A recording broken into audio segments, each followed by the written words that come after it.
देखिए, आज का टॉपिक है हमारा है इलेक्ट्रोमैग्नेटिक वेव। ठीक है, तो स्टार्ट करें उससे पहले ये समझते हैं थोड़ा इंट्रोडक्शन में कि ये चैप्टर हम पढ़ेंगे क्यों, और इस चैप्टर को पढ़ करके हमें मिलेगा क्या। देखो, NEET of point of view से लास्ट ईयर इसमें एक क्वेश्चन आया है नीट में। ठीक है, नीट में एक क्वेश्चन आया है, नीट में एक क्वेश्चन आया है आपका। ठीक है, एक क्वेश्चन आया है नीट के अंदर, और जो है जेई में और जेई मेंस में और एडवांस में जो है बहुत कम क्वेश्चंस आते हैं, बट नीट के अंदर क्वेश्चंस आ जाते हैं भाई। ठीक है, तो आपको ध्यान रखना थोड़ा, ये एक्चुअली में पूछ लेता है चैप्टर।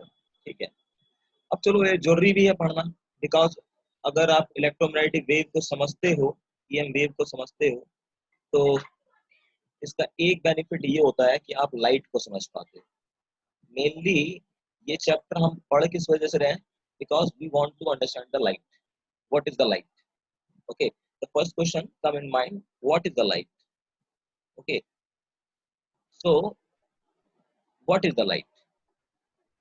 बहुत समय पहले बहुत बार कॉन्ट्रडिक्शन रह चुका ना कि लाइट कभी आपका वेव बिहेवियर भी शो करता है, पार्टिकल नेचर भी शो करता है। तो यही सब समझने के लिए, लाइट के बारे में समझने के लिए जो है हम ये वाले चैप्टर को पढ़ रहे हैं। मेनली हमें लाइट को समझना है। ठीक है, लाइट क्या होता है कि एक्चुअली इलेक्ट्रोमैग्नेटिक वेव होता है, ये सबको पता ही है आप लोगों को। बेसिक लेवल में आप पढ़ चुके होंगे कि दिस द इलेक्ट्रोमैग्नेटिक वेव। ठीक है, so light is what? Electromagnetic wave.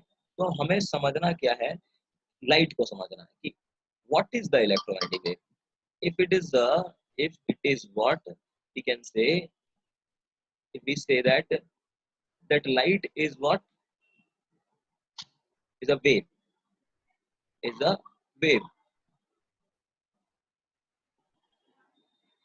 Okay, just a minute. Light is a wave. As I say that light is a wave,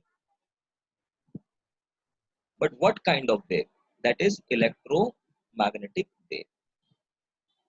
Okay, so और भी कई सारे टाइप के इलेक्ट्रोमैग्नेटिक वेव होते हैं, जैसे कि गामा रे हो गया, एक्स रे हो गया। ठीक है, आपका ये हो गया, जैसे कि माइक्रोवेव हो गया, इंफ्रारेड हो गया। ठीक है, और रेडियो वेव हो गया। तो ये सारी चीजें क्या है कि इलेक्ट्रोमैग्नेटिक वेव है, जो आजकल हम टेलीफोन पे बात कर रहे हैं। ठीक है, या फिर हम ऑनलाइन पढ़ाते हैं, जो भी चीज आप इंटरनेट का काम देख रहे हो, बिकॉज ऑफ दिस रिवॉल्यूशन, ये जो कॉन्सेप्ट आया है दुनिया के अंदर, इस कॉन्सेप्ट के आने की वजह से, इस इलेक्ट्रोमैग्नेटिक वेव को समझने के बाद ही आप आज के दौर में मोबाइल फोन का, टेलीविजन का बहुत अच्छा खासा यूज कर रहे हो, और बहुत सारा इंफॉर्मेशन एक्सचेंज हो पाता है।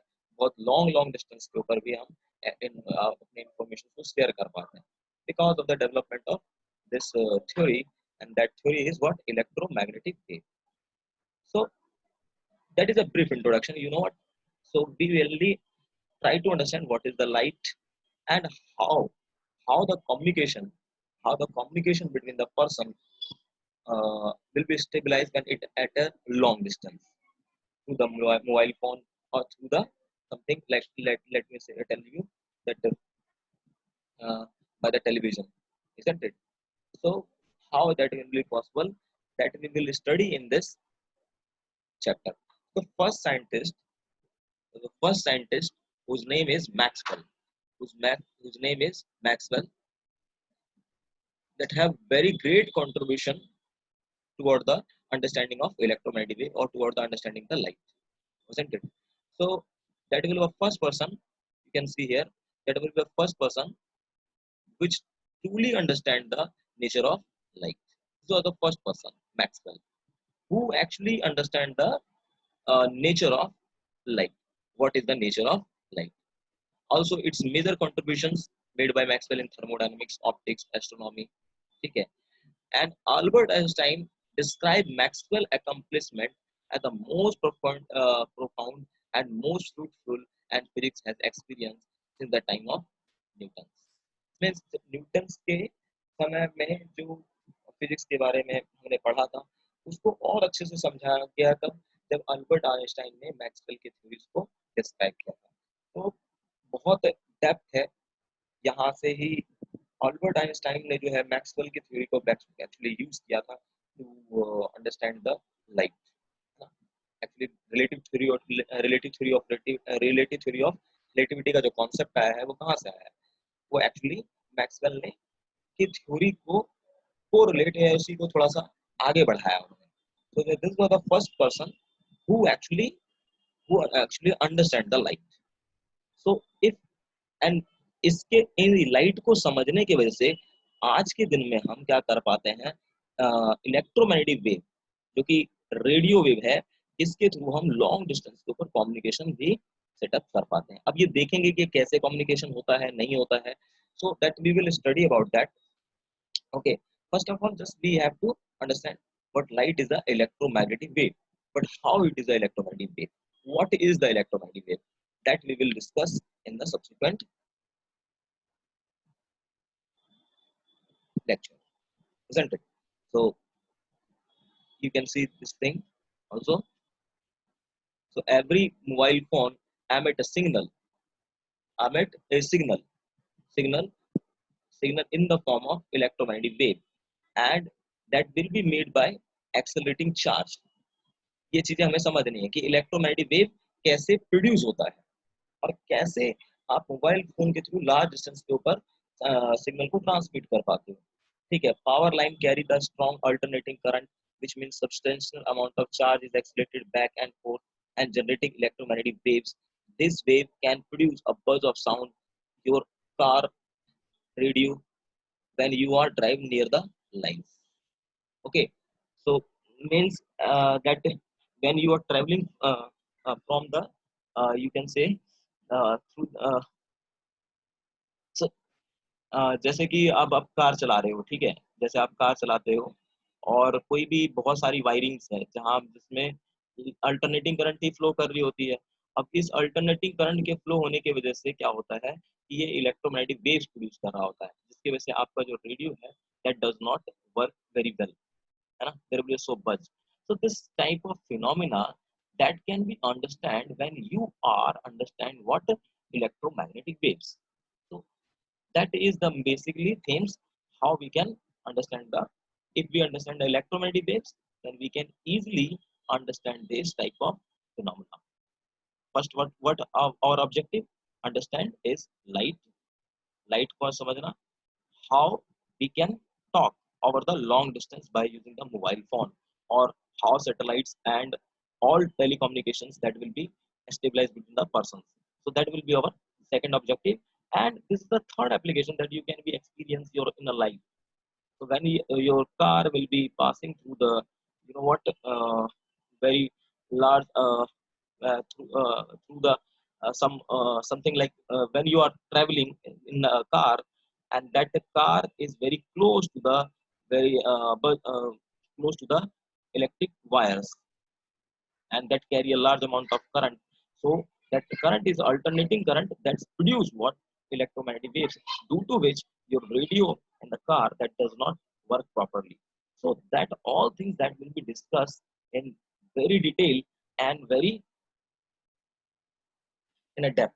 So that's why, and this chapter is very interesting and very important to understanding the next chapters like wave nature of the light, है ना, हमें पढ़ना है chapter wave nature of light, okay, or something that we are study in a modern physics also. So greater understanding that can be stabilized if you understanding this electromagnetic waves, and you know that you study in 11th class wave, ठीक है, but वहां पे किस type का wave हमने पढ़ा था, वहां पे हमने पढ़ा था लॉन्गिट्यूडनल वेव के बारे में। लॉन्गिट्यूडनल वेव क्या होता है भाई, लॉन्गिट्यूडनल वेव क्या होता है कि यदि आपके पास कोई पार्टिकल्स है, let us suppose there is a particle, if that particle will be vibrate and the propagation of this particle and the vibration of the particle in a same direction, then it is called what kind of wave, that is called longitudinal wave. and that wave is sound. Sound, what kind of wave? That is a longitudinal wave. And we know that this wave is depend upon the medium to which it propagates. But what is the transverse wave? Transverse wave when particles, that particle will be oscillating in this direction and propagating in a perpendicular direction. Means the direction of propagation and oscillation both are perpendicular to each other. And that kind of wave is called transverse wave. So we have to understand the electromagnetic wave is a transverse wave. Okay, that we will study. It is a transverse wave, isn't it? First of all, that will be a transverse wave. So what kind of wave electromagnetic wave? That is a transverse wave. That we will study in this chapter about the electromagnetic wave. The first things that we have to be understand what Maxwell did. So to understand this thing, let us understand what Maxwell did. Maxwell ने कुछ ज्यादा कुछ खास नहीं, उसने सिर्फ एक बात पे ध्यान दिया जिसने जो कि बाकियों ने नहीं दिया था। उसने सिर्फ एक बात पे ध्यान दिया जो बाकियों ने जिस पे ध्यान नहीं दिया था। मैक्सवेल ने कहा कि भाई देखो चलो ठीक है, हम पहले ये वाला लॉ देखते हैं जो कि गॉस लॉ ऑफ मैग्नेटिज्म है। Gauss law of Gauss law of electro जो गॉस लॉ आपने पढ़ा था इलेक्ट्रोस्टैट के अंदर, गॉस लॉ। ये जो गॉस लॉ है वो क्या था कि भाई total electric flux passing through a close surface that equal to total charge inside the surface divided by relative permeability of free space. Let us try to understand. So, suppose this will be a closed surface, and this inside there will be a charge q1, q2, and q3 there also. So the Gauss say that the total electric flux. What is the electric flux? Electric flux is nothing but electric field, and this is what surface area, and there will be a dot product because these both are the what kind of quantity? Vector quantity. So the closed integral in total electric flux passing through this closed surface, passing through this closed surface, that is equal to Q inside by epsilon. That is simple Gauss law. Okay, and that is the first equation of, you can say also, Maxwell. Another is the Gauss law of magnetism. Gauss law of magnetism. Gauss law of magnetism. What said the Gauss law of magnetism? Gauss law of magnetism says that the total magnetic flux passing through a closed surface, that is equal to zero.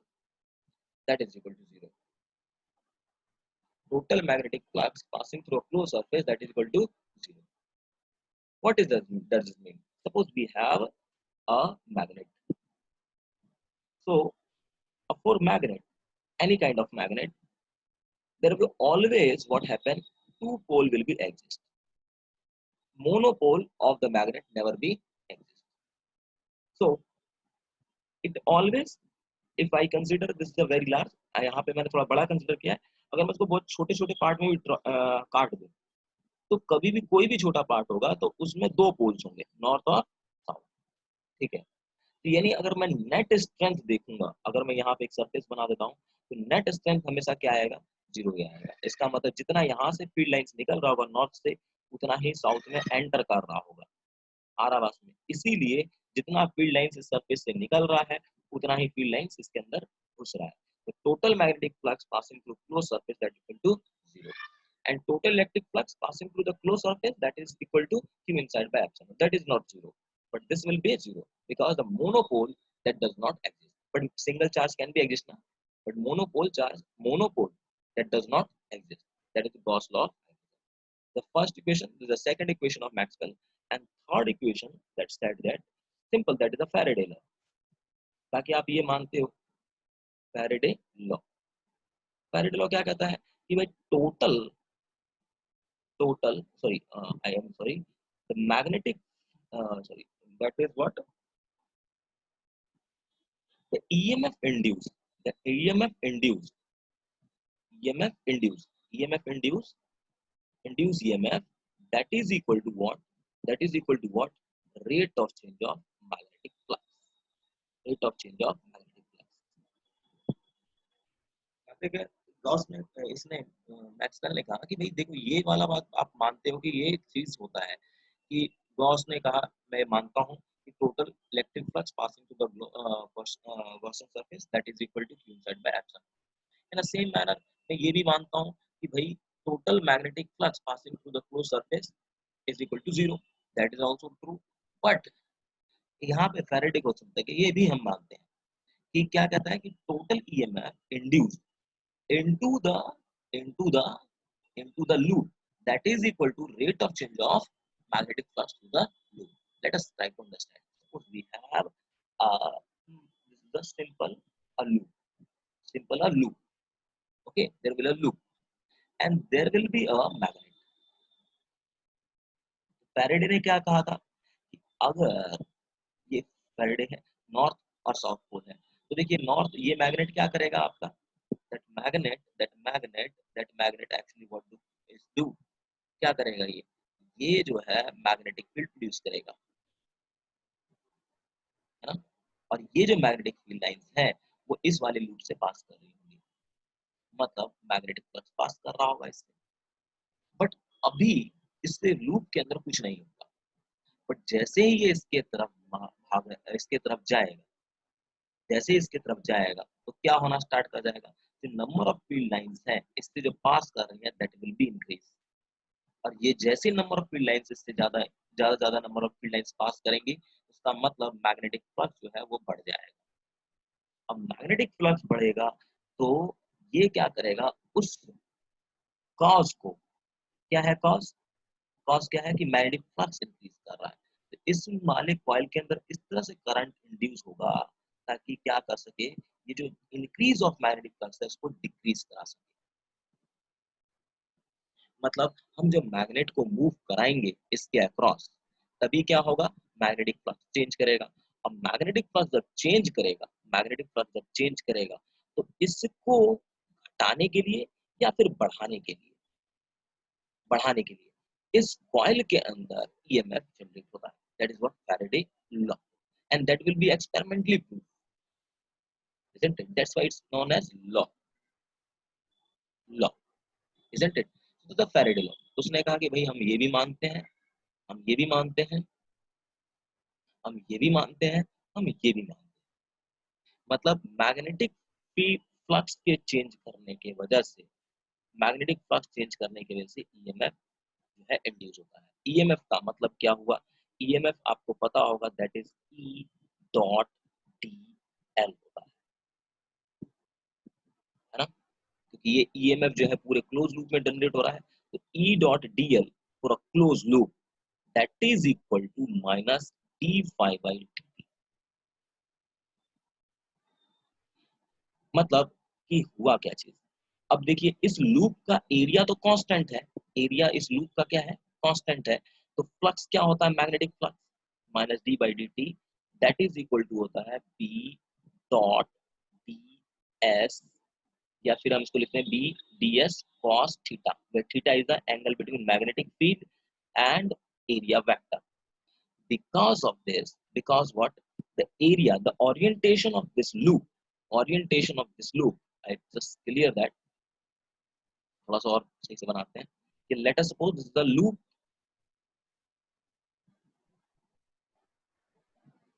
loop and this will be a magnet, the north pole and this is the south pole.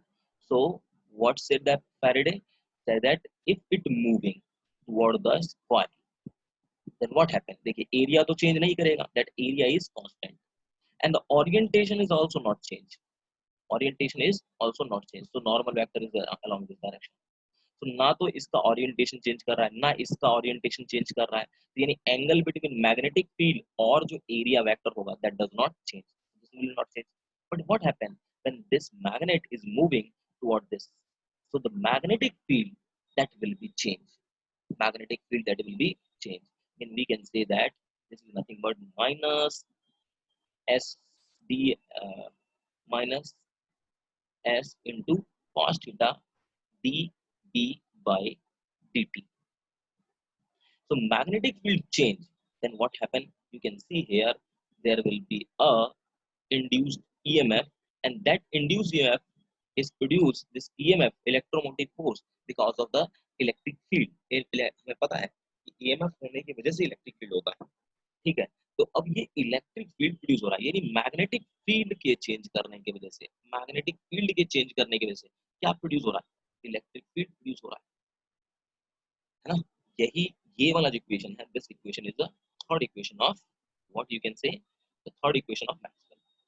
तो ये तीन ये चीज पता थी पहले से भी, तो उसने नया क्या चीज खोजा? उसने कहा देखो मैं इस सारे लॉ को मान रहा हूँ, मैं इस लॉ को भी मानता हूँ, मैं इस लॉ को भी मानता हूँ, मैं इस लॉ को भी मानता हूँ कि भाई सही बात है कि भाई जब हम क्या करेंगे कि इस मैग्नेट को इस कॉइल के पास लेकर के जाएंगे तो मैग्नेटिक फील्ड चेंज करेगा, जिससे मैग्नेटिक फ्लक्स चेंज करेगा, और मैग्नेटिक फ्लक्स चेंज करने की वजह से ये वाला इलेक्ट्रिक फील्ड प्रोड्यूस होगा। और आपको पता होगा ये electric field induce electric field होता है, which is non conservative in nature. तो ये मैंने आपको बड़े डिटेल में पढ़ा रखा है, ठीक है, कि induce electric field non conservative क्यों होता है, कंजर्वेटिव क्यों होता है, और conservative electric field electrostatic field जो प्रोड्यूस होता है that is conservative, and this induce electric field is non conservative. देखिए ये जो है तो इलेक्ट्रिक फील्ड ही, बट ये जो प्रोड्यूस हो रहा है, ये जो प्रोड्यूस हो रहा है वो किसकी वजह से चेंज की वजह से प्रोड्यूस हो रहा है? Because of change in magnetic field. उसका कहा कि भाई देखो अब लॉ जो है किसी आप जो लॉ दे रहे हो ये फंडामेंटल लॉ है, नेचर में वैलिड रहेगा, सही बात है। तो इसका उल्टा भी तो वैलिड होना चाहिए कि यदि मैं हम आप कह रहे हो कि अगर अगर अगर अगर अगर मैग्नेटिक फ्लक्स चेंज कर रहा है, यानी मैग्नेटिक फील्ड चेंज कर रहा है, मैग्नेटिक फील्ड चेंज कर रहा है, तो आपका क्या प्रोड्यूस हो रहा है? इलेक्ट्रिक फील्ड प्रोड्यूस हो रहा है। तो इसका उल्टा भी तो हो सकता है कि अगर इलेक्ट्रिक फील्ड चेंज करे, अगर इलेक्ट्रिक फील्ड चेंज करे, इलेक्ट्रिक फील्ड चेंज करे, अगर इलेक्ट्रिक फील्ड चेंज करे तो क्या प्रोड्यूस होना चाहिए? मैग्नेटिक फील्ड प्रोड्यूस होना चाहिए। समझे? सबने कहा कि सबकी बात ठीक है, गॉस की बात सही है, गॉस लॉ ऑफ मैग्नेटिज्म भी ठीक है, फैराडे की बात भी सही है। तो कहा कि क्या चीज मिसिंग है? फैराडे ने कहा कि ठीक है भाई, आपके मैग्नेटिक फील्ड के चेंज करने की वजह से इलेक्ट्रिक फील्ड प्रोड्यूस होगा। तो ये क्या बदतमीजी है, तो ये क्यों नहीं बता रहा कि इलेक्ट्रिक फील्ड के चेंज होने की वजह से क्या होगा? क्योंकि नेचर तो खिलवाड़ कर नहीं सकता, नेचर तो किसी के साथ खिलवाड़ कर नहीं सकता। अगर मैग्नेटिक फील्ड चेंज करता है तो इलेक्ट्रिक फील्ड प्रोड्यूस होता है, तो इलेक्ट्रिक फील्ड के चेंज करने की वजह से भी मैग्नेटिक फील्ड प्रोड्यूस होगा। अब उसने कहा कि कैसे समझाओगे इसको? उसने कहा कि देखो मैं समझा सकता हूँ, आप थोड़ा सा वेट करो, मैं आपको समझा सकता हूँ। उसने ये चीज तो समझाई, ये तो पता कि आपको समझ में आ चुकी है, ये तो बहुत आसान चीज है। अब मैं आपको बताने वाला जो चीज है वो बहुत खतरनाक चीज बताने वाला हूँ, ताकि देखो क्या बताने वाला हूँ। देख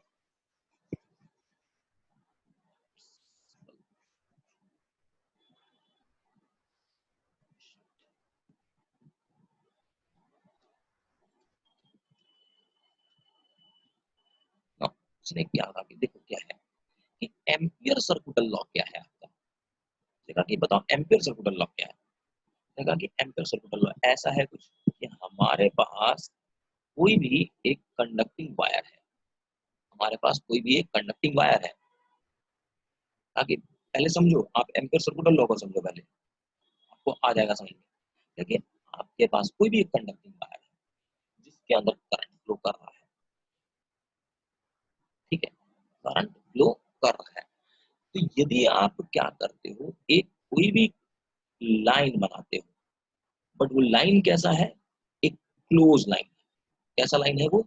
एक क्लोज लाइन है। हमारा बात सुनिए, मतलब इसमें से इस ये कंडक्टिंग वायर है आपका, conducting wire, conducting wire through which through which through which through which current I is flowing, through which current I is flowing. So if you consider a line, but this line is what? A closed line. What kind of line this is? The closed line. So ampere क्या कहता है? If you take, suppose that we take this curve in anti-clockwise direction, ठीक है? अब अभी समझिए, current किधर की तरफ है? आप देख सकते हो लेफ्ट टू राइट है। हमने यहाँ पे लूप का साइन क्या दिया है? एंटी क्लॉकवाइज दिया है, ठीक है? तो ये कहता है कि ये एम्पियर ने कहा क्या था? एम्पियर ने कहा कि भाई ऐसा है कि इस करंट की वजह से मैग्नेटिक फील्ड आप जिन जिन इन इन पॉइंट पे निकालना चाहते हो, सपोज यहाँ पे सब जगह पे मैग्नेटिक फील्ड निकालो, जहां जहां ये लाइंस हैं, जहां जहां से ये जिस जिस पॉइंट, ये बहुत सारे पॉइंट्स होंगे जहां से ये लाइन पास कर रहा होगा, इन सभी जगह पे आप मैग्नेटिक फील्ड फाइंड करो और उसका क्या करो? लाइन इंटरवल निकालो। किसके अलोंग? क्लोज लूप के अलोंग, क्लोज लूप के अलोंग। मतलब इसको थोड़ा और समझते हैं। देखिए, उसने कहा कि सपोज दैट ये आपके पास कंडक्टिंग वायर है, इसमें करंट सपोज इधर की तरफ फ्लो कर रहा है, ठीक है? तो आप क्या करो? एक लूप कंसिडर करो। इसके अंदर क्या करो? एक लूप कंसिडर करो। इसके अंदर एक लूप कंसिडर करो।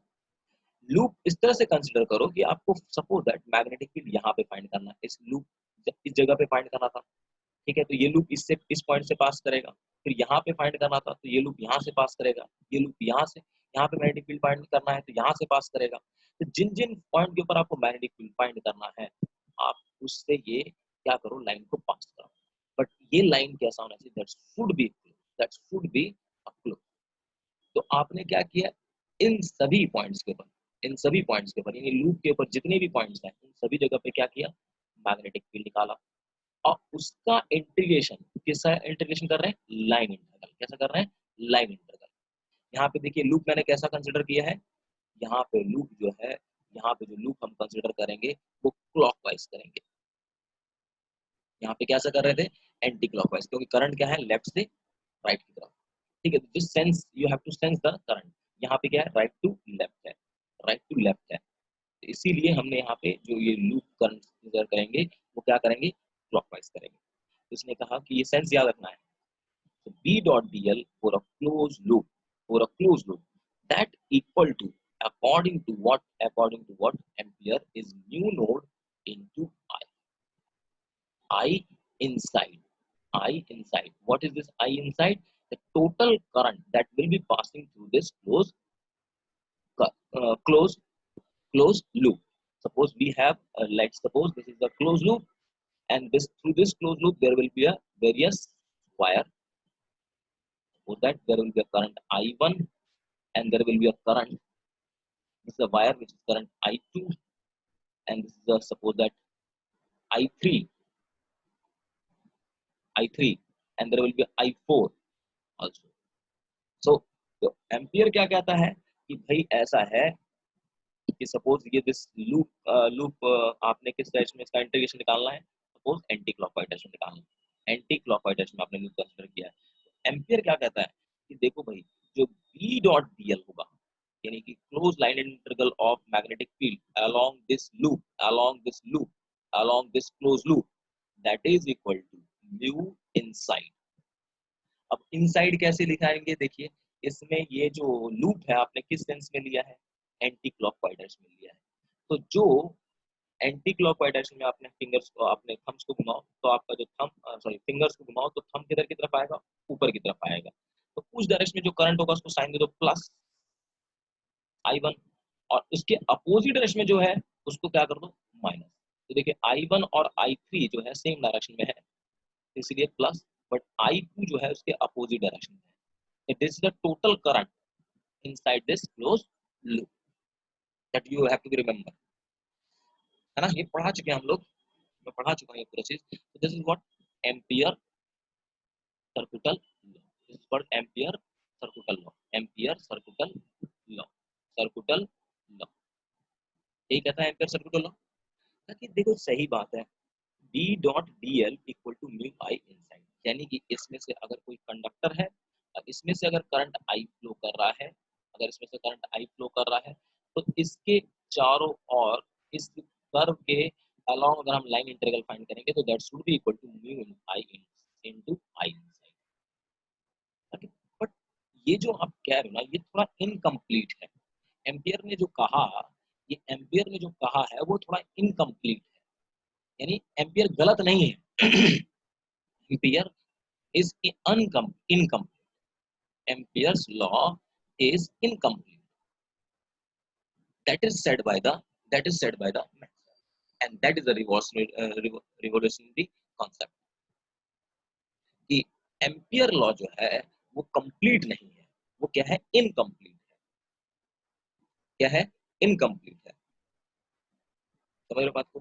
पहली बात तो उसने क्वेश्चन ये राइज किया कि भाई मैग्नेटिक फील्ड यदि चेंज करता है तो इसकी वजह से इलेक्ट्रिक फील्ड होता है, तो इलेक्ट्रिक फील्ड के चेंज होने की वजह से भी तो मैग्नेटिक फील्ड होना चाहिए। ठीक है। और दूसरा ये इसने इसी लॉ के ऊपर, ये जो एम्पियर्स लॉ है उसके ऊपर सवाल उठाया कि ये जो लॉ है वो आपका इनकम्प्लीट है। ताकि कैसे, कहा, पूछा गया कि कैसे इनकम्प्लीट है। ताकि चलो थोड़ा समझने की कोशिश करते हैं, थोड़ा सा समझने की कोशिश करते हैं। कहता है कि चलो आप अगर यहाँ पर, ये आपका कोई लाइन है जिसके कंडक्टिंग वायर है जिसमें करंट कितना फ्लो कर रहा है, तो आप कह रहे हो कि मैं यहाँ पे अगर ये एक लूप कंसिडर करता हूँ, ये एक लूप कंसिडर करता हूँ, तो लूप कंसिडर करता हूँ, अगर मैं इस पेरीफेरी को मिला दूं, we getting the surface, actually get the surface, surface 1, let's say नाम देता हूं उसका 1। तो जितना इस सरफेस के अंदर करंट एंटर कर रहा है उतना ही करंट क्या कर रहा होगा, यहाँ से बाहर निकल रहा होगा। देखो जितना सरफेस के अंदर आ रहा है उतना ही करंट यहाँ से बाहर निकल रहा है। ठीक है, बात समझ में आती है। फिर कहता है कि क्या मैं इस सरफेस को किसी और रूप में भी तो लिख सकता, बना सकता हूँ, सरफेस ही तो है, हम इसको दूसरा रूप भी दे सकते हैं इसको। यानी कि मुझे क्या दिखना है कि एम्पियर्स ने क्या कहा है, एक तरह से जितना सरफेस के अंदर लाइन, इस सरफेस के अंदर, इस सरफेस के अंदर करंट आएगा उतना ही इससे निकलना चाहिए, है ना, यही तो है। इस सरफेस के अंदर जितना करंट आ रहा है उतना ही करंट इधर से निकलना चाहिए। तो अगर मैं ऐसा अगर सरफेस बना दूं, सपोज दैट मैं ऐसा करके एक सरफेस बनाता हूँ, ऐसे करके, ऐसे करके, ऐसे करके एक सरफेस बनाता हूँ, ठीक है, ऐसे करके, जो हाँ प्लेन नहीं है, जो प्लेन नहीं है, थ्री डायमेंशनल है। पहला वाला सरफेस क्या था, प्लेन था, तो सरफेस ही, तो सरफेस ही। तो जितना अगर इसमें करंट आ रहा है उतना ही यहाँ से इस वाले रेड वाले में से बाहर निकल रहा है। उसने कहा कि हम ऐसा करते हैं कि प्लेन सरफेस ना बना करके हम थोड़ा सा एक्सटेंडेड करके बना लेते हैं। ठीक है, बना लेते हैं, बना लो, क्या दिक्कत है। तो देखो यहाँ पे उसने कहा कि ठीक है, देखो यहाँ पे क्या होगा कि करंट जितना यहाँ पे एंटर कर रहा है इसमें, इस सरफेस के अंदर जो एंटर करेगा इधर 1 से, उतना ही जो है यहाँ से भी करंट छेद करके निकल जाएगा, करंट जो है उतना ही यहाँ से निकल जाएगा। समझ में आया। मैंने ये कहा कि ये जो रेड वाला सरफेस था, ये जो रेड वाला सरफेस था, यानी कि अगर हम बात समझे कि अगर हमारे पास ये कंडक्टिंग वायर है और यहाँ पे मैंने ये एक सरफेस बना रखा है, तो ये एक लाइन, क्लोज इंटरवल लाइन था ना, क्लोज लूप था, क्लोज लूप, तो इसको यहाँ मैं एक सरफेस से रिप्लेस कर सकता हूँ। यहाँ समझो कि अगर मैं सरफेस से रिप्लेस कर रहा हूँ तो जितना करंट इसके अंदर एंटर कर रहा है सरफेस के अंदर उतना ही तो निकल रहा है। अगर इतना ही निकल रहा है तो सरफेस ही तो कंसिडर करना है, तो मैं सरफेस ऐसा भी तो कंसिडर कर सकता हूँ, ऐसा भी सरफेस कंसिडर कर सकता हूँ। आ रहा बस में, तो जितना यहाँ से करंट एंटर करेगा उतना ही करंट यहाँ से बाहर निकलेगा। बात सही है, तो इसकी बात सही है। सरफेस यदि मैं चेंज कर देता हूँ तो कोई फर्क नहीं पड़ने वाला है। ठीक है, आगे बढ़, फर्क पड़ेगा कैसे, कि लेट अस सपोज ये आपके पास एक सर्किट है जिसमें एक कैपेसिटर लगा हुआ है, जिसमें एक क्या लगा हुआ है, कैपेसिटर लगा हुआ है।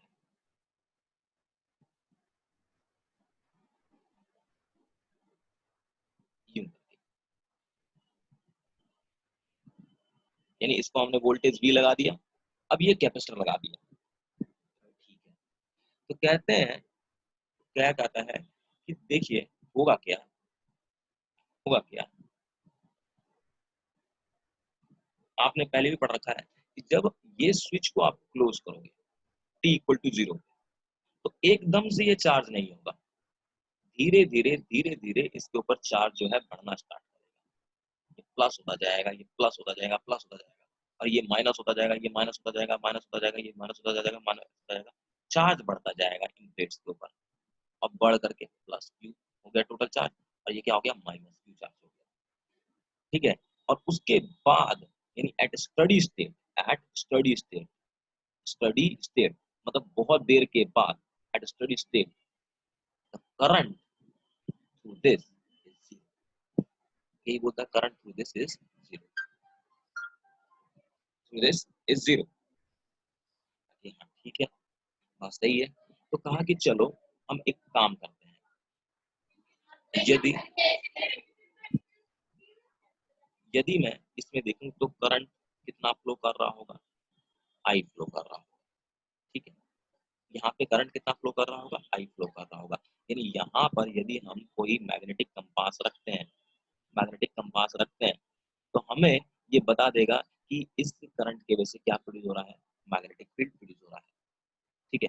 यहाँ पे अगर हम देखें तो करंट कितना फ्लो कर रहा है इसमें, आई, और इस जगह पर अगर हम मैग्नेटिक कंपास रखते हैं तो कितना हो जाएगा, ये बताएगा मैग्नेटिक फील्ड प्रोड्यूस हो रहा है, ठीक है।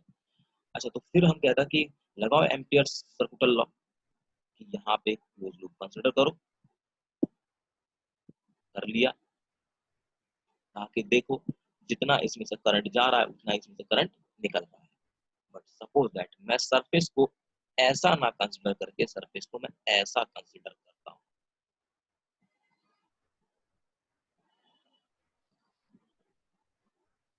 सरफेस को ऐसा ना कंसीडर, रेड वाला ना कंसीडर करके मैं ब्लू वाला कंसीडर करता हूँ, लेट अस सपोज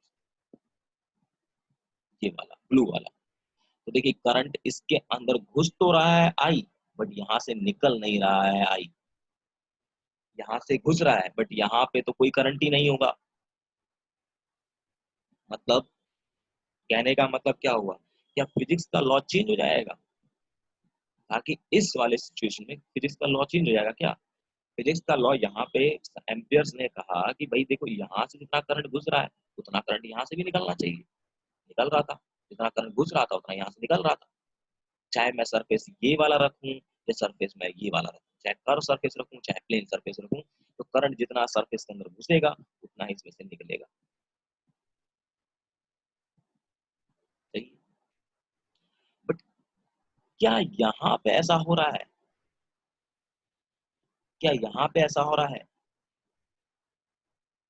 कि जितना करंट इसके अंदर घुस रहा है उतना ही करंट यहाँ से क्या निकल रहा है, नहीं, तो क्या फिजिक्स का लॉ चेंज हो जाएगा, क्या फिजिक्स का लॉ चेंज हो जाएगा, क्या यहाँ पे एम्पियर सर्कुलर लॉ वैलिड नहीं होगा, ये बहुत बड़ा क्वेश्चन उसने सबके सामने राइज किया, इसने कहा कि नहीं, फिजिक्स का लॉ वैलिड रहेगा, कैसे, इसको कहा कि कैसे फिजिक्स का लॉ वैलिड रहेगा, पर कैसे, ठीक है, यहाँ तो कोई दिक्कत, चलिए उसने कहा कि देखो होगा क्या, कि ये आपके पास सपोज कैपेसिटर था,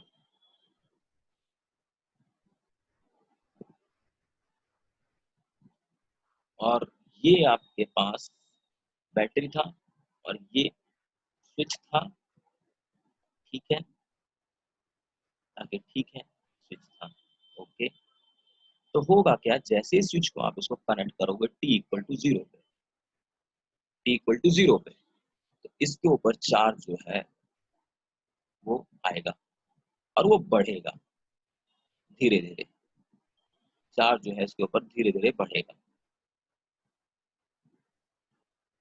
बात ऐसे में इस प्लेट के ऊपर चार्ज जो है वो धीरे धीरे बढ़ेगा, इस तरह से इसके ऊपर भी बढ़ेगा, यानी चार्ज कांस्टेंट नहीं है, चार्ज कांस्टेंट नहीं है, चार्ज कांस्टेंट नहीं रहेगा, कहाँ तक, टी इक्वल टू जीरो से टाइम टी जब स्टडी स्टेट आएगा, यानी स्टडी स्टेट आने से पहले तक तो चार्ज कांस्टेंट नहीं रहेगा ना, स्टडी स्टेट पे आकर के ही तो चार्ज कांस्टेंट हो गया, बट स्टडी स्टेट तक अगर पहुंचा ही नहीं तो चार्ज क्या होगा, कांस्टेंट नहीं होगा, that charge will be increase on this capacitor.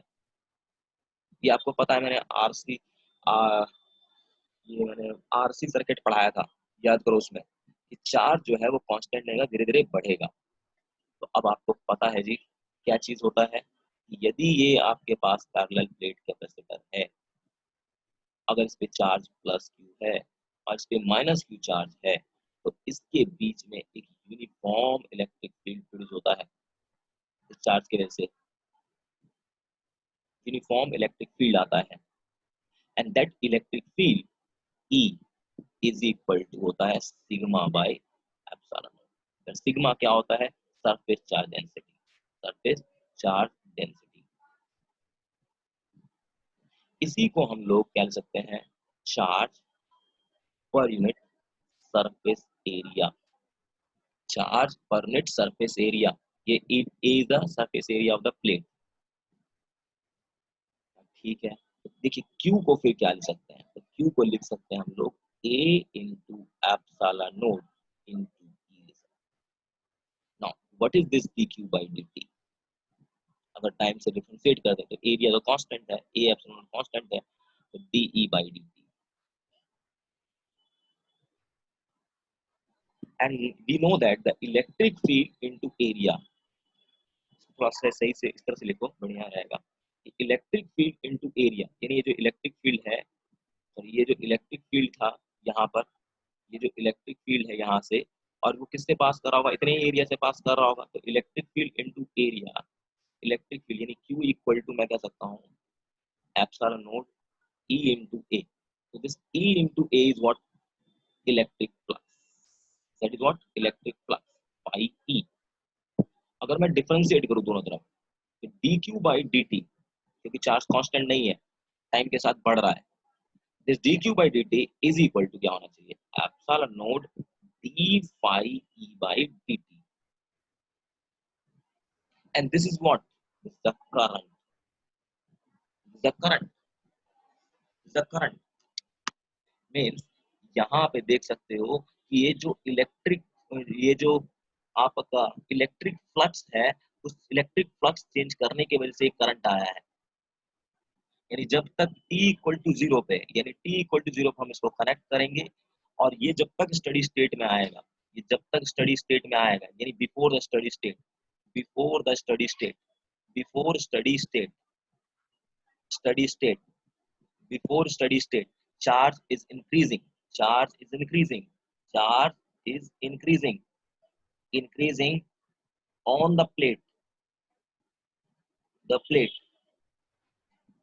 on the plate, due to which what, due to which, due to which, due to which electric field, electric field between the plates, between the capacitor, capacitor also change,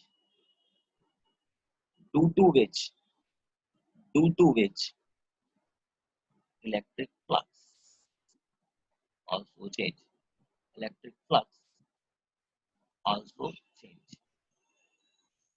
and due to this electric flux there will be a some current, there will be a some current, कब होगा वो current, steady state आने से पहले, steady state आने से पहले, यानी कि यहाँ पे करंट होगा, करंट होगा, और वो करंट किसके वजह से है, चेंज इन इलेक्ट्रिक फ्लक्स के चेंज के, किसके वजह से, इलेक्ट्रिक फ्लक्स के चेंज करने की वजह से है।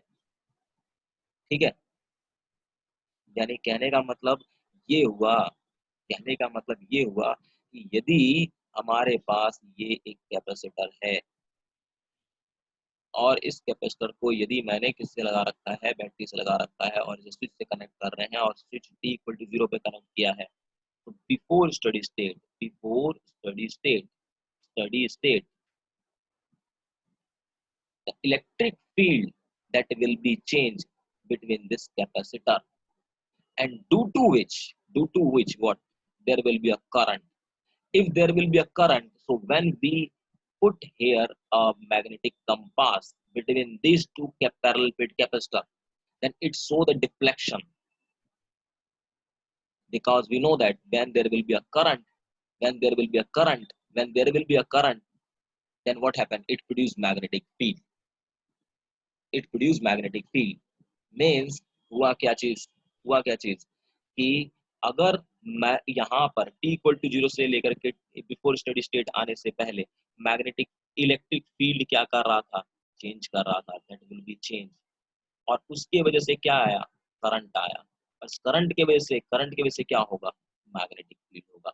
यही तो क्वेश्चन उसने राइज किया था कि इलेक्ट्रिक फील्ड के चेंज करने की वजह से भी मैग्नेटिक फील्ड आएगा। आरावास में इलेक्ट्रिक फील्ड के चेंज करने की वजह से मैग्नेटिक फील्ड प्रोड्यूस होगा।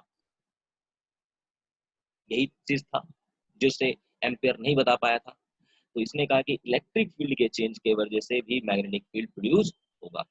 और वो जो करंट है, that current I is equal to epsilon naught into d phi E by dt। ये क्या चीज है इसको थोड़ा समझते हैं, या थोड़ा सा इसको देखो। यहाँ पर जैसे कि एम्पियर्स, जैसे मैंने यहाँ पे ये पैरेलल प्लेट कैपेसिटर कंसीडर किया, इसमें करंट I फ्लो कर रहा था, ठीक है। तो बिफोर स्टडी स्टेट से पहले, बिफोर स्टडी स्टेट बार बार मैं वर्ड यूज कर रहा हूँ, बिफोर स्टडी स्टेट, यानी at steady state there will be no current. Okay, if we consider here a loop, or that is what? Surface, let's say surface 1, and there will be another surface whose extended up to this,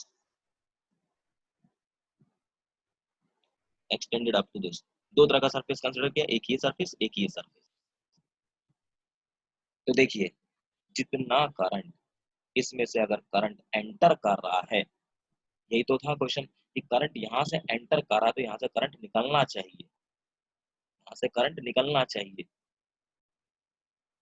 but amperes क्या कह रहा था? Amperes क्या कह रहा था कि current, according two ampere, यहाँ तो करंट है बट यहाँ से कोई भी करंट नहीं निकल रहा है, मतलब इस कैपेसिटर के बीच में कोई भी करंट नहीं होगा। बट मैक्सवेल ने ये प्रूव कर दिया कि भाई देखो, मैग्नेटिक फ्लक्स में यहाँ पे क्या कर रहा होगा? इलेक्ट्रिक फील्ड चेंज कर रहा होगा, और इलेक्ट्रिक फील्ड चेंज करने के वजह से यहाँ पे एक करंट होगा, and that current is known as displacement current. That current is known as displacement current. Last year ही क्वेश्चन आया है इसके ऊपर कि यहाँ पर ये जो कैपेसिटर के बीच में बिफोर स्टडी स्टेट आने से पहले,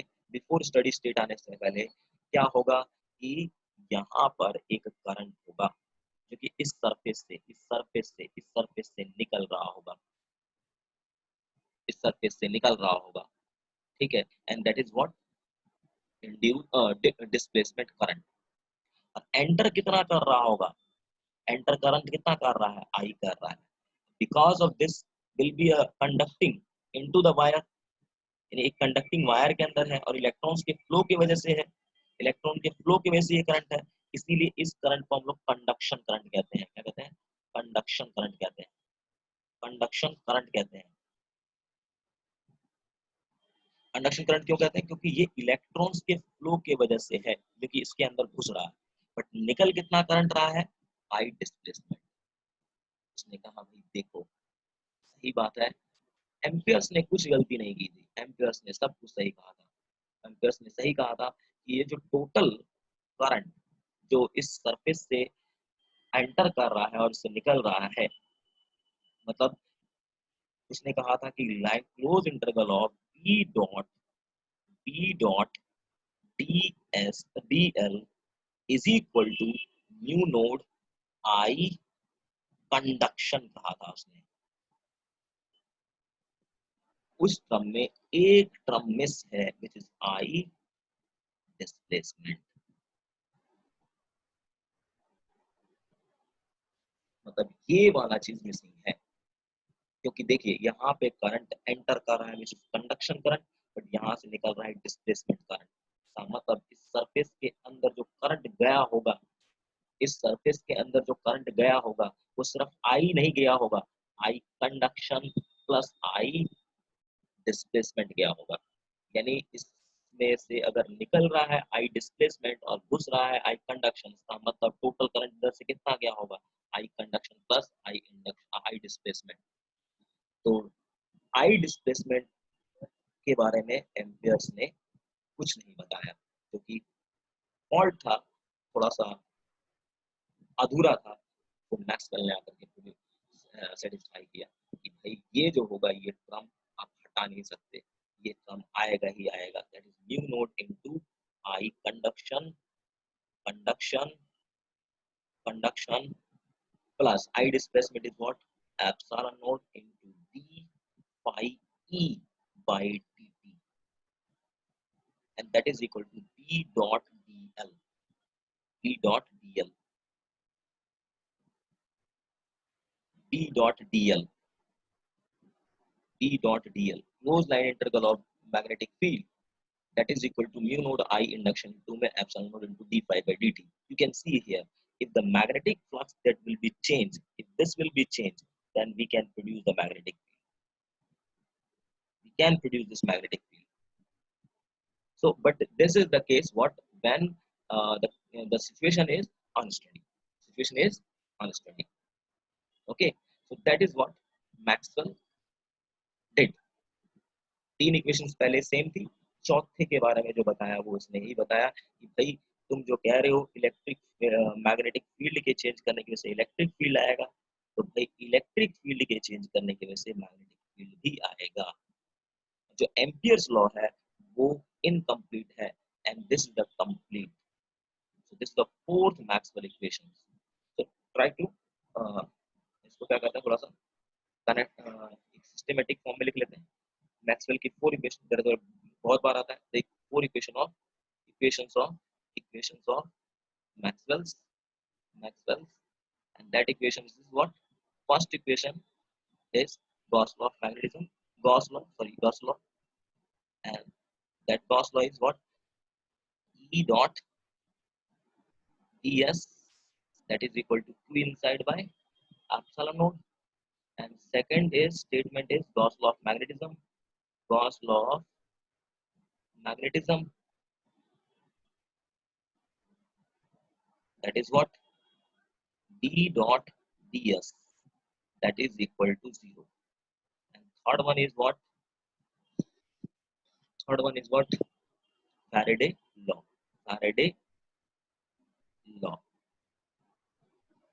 Faraday law. And that this Faraday law is E dot dl, any electric flux, induced EMF, that is equal to minus d phi d by dt. And the last and most important, that will be Ampere's law, इसमें modification था, and that modification B dot dl, यानी closed line integral of magnetic field lines, that is equal to mu naught I conduction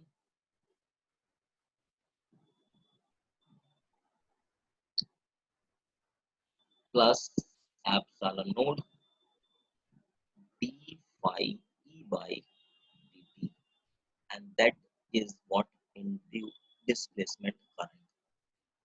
Okay, so this is the Maxwell four equations.